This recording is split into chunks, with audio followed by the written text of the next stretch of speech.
Est-ce que vous avez déjà pensé à avoir une vue 360 de vos actions de marketing dans Google Analytics? Une vue qui va relier toutes les informations importantes que vous avez par rapport à un client et par rapport à vos différents outils. Google Analytics, Google Search Console, Google Ads, qui va vous permettre aussi de voir vos conversions. Dans le fond, avoir une vue 360 de toutes les actions marketing web de votre site web.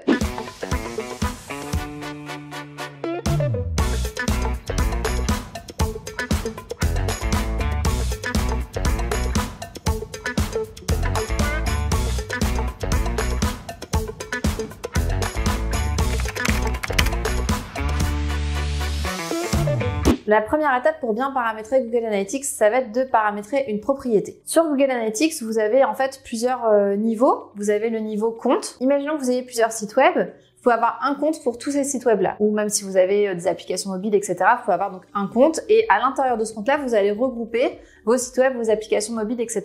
Le niveau site web, ça va être le niveau propriété. En fait, l'idée, ça va être de paramétrer la propriété pour qu'elle reflète votre site web, pour connecter en fait votre site web à Google Analytics. Donc avec un compte Google Analytics, vous pouvez avoir plusieurs propriétés. Une fois que vous avez créé la propriété, ce que vous devez faire, c'est activer les rapports sur les données démographiques et les centres d'intérêt. Pourquoi vous voulez activer ces rapports? C'est parce que ça va vous donner des informations super pertinentes sur vos visiteurs, sur leur âge, sur leur genre, sur justement leurs intérêts, est-ce qu'ils préfèrent, je sais pas moi, la nature, la culture, l'informatique, etc.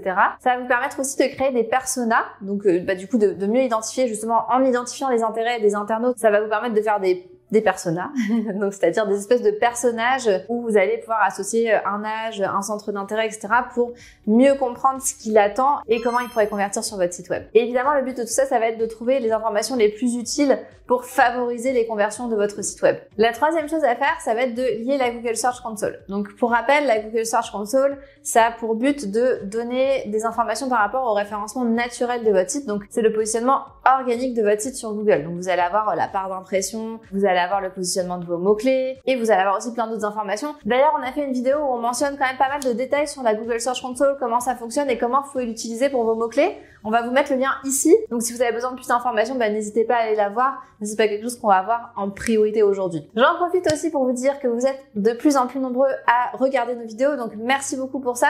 N'hésitez pas à vous abonner. Comme ça, vous allez être avertis toutes les semaines des nouvelles vidéos qui sortent sur la chaîne de My Little Big Web. Donc concrètement, pour lier la Search Console avec Google Analytics, il faut que vous alliez dans le menu propriété, les paramètres de la propriété et paramétrer la Google Search Console. De là, vous allez aussi pouvoir ajouter les sources de recherche naturelles. Donc ça vous permettra vraiment d'avoir une bonne visibilité sur votre positionnement naturel, sur les requêtes en fait qui sont faites quand les gens font des recherches sur Google et comment ils font pour atterrir sur votre site web. Si vous faites de la publicité sur Google Ads, je vous encourage aussi vivement à associer votre compte Google Ads à Google Analytics. Donc pour ça, c'est assez simple. Vous allez encore une fois au niveau de la propriété. Là, depuis le début, on est vraiment au niveau de la propriété et de son paramétrage. Dans les différentes options que vous avez au niveau de la propriété, vous avez association à Google Ads. Donc vous cliquez là-dessus. Après, vous avez un bouton qui dit nouveau groupe d'association. Donc vous cliquez là-dessus. Et ensuite, ça va vous demander soit de vous loguer si vous n'êtes pas déjà logué, soit ça va vous donner déjà la liste de tous les comptes Google Ads auxquels vous avez accès sur votre adresse courriel. Donc là, vous n'avez plus qu'à choisir le compte Google Ads associé, à lier le tout. Vous allez avoir toutes les données de Google Ads qui vont être importées dans Google Analytics.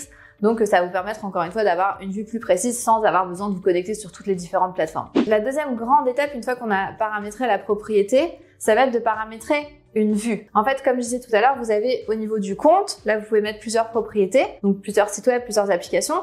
Et au niveau de chacune des propriétés, donc chacun des sites web, vous pouvez avoir plusieurs vues. En fait, les vues, elles vont vous servir à filtrer l'information. Donc, vous pourriez par exemple décider d'avoir une vue où vous allez voir que le trafic qui vient du Québec. On peut faire avec plein de filtres différents. Souvent, une des vues qui est faite, ça va être une vue qui est filtrée pour justement enlever le trafic des gens qui nous connaissent déjà ou qui travaillent sur le site web. Donc, par exemple, vous pouvez enlever tout le trafic qui vient de chez vous. A priori, si quelqu'un se connecte sur votre site web depuis chez vous, c'est probablement vous qui êtes en train de travailler sur votre site web. Donc, ça n'a pas vraiment d'intérêt d'aller compter ces personnes-là comme des visiteurs de votre site web. Par défaut, il y a déjà une vue qui va être créée dans Google Analytics. Vous n'avez pas besoin de le faire en fait. Ça va être la vue toutes les données du site web. Donc là, ça veut dire qu'il n'y a aucun filtre là-dessus, à part si vous en avez mis un au niveau du compte ou au niveau de la propriété, mais par défaut, il n'y en a pas. Moi, ce que je vous recommande, c'est vraiment de garder cette vue-là et d'en créer d'autres. Ça vous permet d'avoir vraiment une vue qui est non filtrée parce que ça arrive parfois qu'on se trompe dans le paramétrage d'une vue. Donc si c'est notre seule vue, ça vous fait perdre toute la donnée. Par exemple, si aujourd'hui, je me trompe et au lieu d'exclure un pays, je mets, tiens, je veux voir que ce pays-là, eh bien, je vais perdre toutes les données qu'il y avait sur les jours d'avant. Je saurai jamais combien de personnes sont venues depuis le Québec, tout simplement. Donc ça, c'est des choses qui peuvent être problématiques. Donc je vous recommande encore une fois toujours d'avoir votre donnée de base non filtrée à laquelle vous pouvez vous référer éventuellement si jamais il y a des erreurs. Au moins, ça vous permet d'avoir un peu quelque chose de safe, même si c'est pas parfaitement filtré. Ce qu'il faut savoir, c'est que chaque vue dispose de ses propres objectifs. Donc, c'est sûr que si vous avez 2 ou 3 vues que vous utilisez souvent, le côté qui est un petit peu plus tannant quand on commence à tout paramétrer, c'est qu'il faut faire le paramétrage plusieurs fois. Après, je vous dirais que on le fait une fois et après c'est bon, c'est fait. C'est juste que si jamais les choses évoluent, que vous utilisez encore 2-3 vues très souvent et que vous dites tiens, je vais rajouter tel objectif, il faut pas oublier de le faire sur les 3 vues. Parce que sinon, en fait, vous verrez très rapidement que sur les 2 autres vues, vous l'avez pas fait et que du coup, il vous manque un tracking d'objectifs. Donc c'est un peu dommage. Pensez toujours au big picture quand vous paramétrez des choses sur votre Google Analytics. Le minimum en général qu'on conseille, c'est d'avoir donc votre vue, toutes les données du site web, donc il y a une vue qui est non filtrée, une autre vue qui va être une vue test. Donc là, vous allez décider, bah tiens, là, je vais filtrer les gens qui ont entre 12 et 25 ans, ce que je vous recommande pas de faire, hein, parce que les données démographiques sur Google Analytics, malheureusement, c'est pas toutes les personnes qui peuvent être catégorisées parce qu'il y a des gens qui vont naviguer sur votre site web en navigation privée ou qui n'auront pas accepté de partager leurs informations et tout. Mais bon, juste pour l'exemple, mettons que vous décidez de filtrer que les gens qui ont entre 12 et 25 ans, bien, faites-le d'abord sur votre vue test, voyez pendant 2-3 jours si ça a bien fonctionné, si ça fait du sens, etc. Et une fois que c'est fait, vous appliquez le réglage sur votre vue filtrée finale, par exemple. Une chose que les gens filtrent souvent aussi, c'est les robots. Ce qu'il faut savoir, c'est qu'il y a une grosse part du trafic internet qui finalement, c'est pas des internautes, ce sont des robots qui naviguent sur votre site. Donc, les robots, ça peut être Google, ça peut être des outils, par exemple, pour ceux qui connaissent un peu le SEO, etc. Tous les outils type SEMrush, Moz et tout ça, eux, ils peuvent scroller votre site web. Si jamais vous faites du référencement naturel, tous les robots qui permettent d'avoir une vue sur vos balistiques, vos métadescriptions, etc. Ça filtre aussi votre site web. Après, il y a aussi des robots qui sont plus malveillants, qui vont vous prendre vos données, etc. Ça, malheureusement, c'est des choses qui arrivent aussi. On a déjà remarqué qu'on avait des clients qui avaient leur contenu qui était 100% dupliqué parce qu'il y a un robot malveillant qui dupliquait leur contenu. Donc, tout ça pour vous dire qu'on peut filtrer les robots, qu'ils soient bienveillants, malveillants, etc. Vous allez dans les paramètres de votre vue et vous cliquez sur filtrer les robots. Ça va vous permettre de filtrer les robots. Si vous avez une version intérieure à Google Analytics 4, vous pouvez directement aller dans la vue, dans les filtres, et puis là, vous avez ajouté un filtre, et là, vous allez pouvoir exclure un type de trafic, donc les robots par exemple. Vous pouvez aussi exclure des adresses IP, enfin il y a vraiment beaucoup de choses que vous pouvez exclure si c'est pas pertinent. Une autre bonne pratique, c'est d'exclure les paramètres d'URL. Donc les paramètres d'URL, c'est quoi? C'est des petits morceaux, c'est des caractères en fait qui sont ajoutés à la fin de votre URL, souvent après un point d'interrogation, dans le but de traquer le parcours des utilisateurs. Le problème, c'est que en fait, comme ça ajoute des éléments à votre URL de base, ça peut aussi compliquer l'analyse justement dans Google Analytics. On peut traquer tout un tas de choses. Donc, pour simplifier l'analyse, on exclut les paramètres. Ça va quand même permettre de traquer le trafic au niveau de l'URL, mais ça va simplifier la lecture des rapports. Donc, je vous recommande de le faire également. Une autre étape qui est super importante, c'est le paramétrage des objectifs. Donc, évidemment, vous n'avez pas un site web pour avoir un site web. En tout cas, si vous êtes en train de regarder comment paramétrer Google Analytics, puis en apprendre plus, etc., c'est probablement que vous avez des objectifs pour votre site web. Donc, il faut les paramétrer. Comme ça, vous allez être en mesure de mieux analyser votre trafic et de savoir que, tiens, les gens qui viennent du référencement naturel, ils convertissent plus, ou ceux qui viennent de la publicité, ils convertissent plus, etc. Ça vous permet d'avoir des informations plus précises et puis de savoir où porter vos actions dans votre stratégie de marketing web. Pour savoir quelle conversion il faut paramétrer, réfléchissez à quel est l'objectif de votre site web. Donc, si vous avez un site e-commerce, généralement, ça va être une vente et vous allez avoir tout un tas de sous-objectifs qui vont être, par exemple, l'ajout au panier, puis l'avancée, en fait, dans l'entonnoir de conversion. Si vous avez un site vitrine, par exemple, mettons que vous soyez un avocat, un dentiste ou autre, vous avez envie que les gens vous appellent, prennent des rendez-vous avec vous, etc. Donc, votre objectif, ça va être souvent un formulaire de contact de rempli, ou si vous avez la possibilité aussi, vous allez mettre en place un suivi des appels qui pourra être lié directement à Google Analytics. Donc, vous allez pouvoir savoir exactement qui vous a appelé suite à une action marketing que vous auriez faite. Si vous avez un blog, en général, ça va être plus le nombre de pages vues, combien de temps les gens restent sur votre site web, est-ce qu'ils s'inscrivent à votre infolettre, ce genre de choses.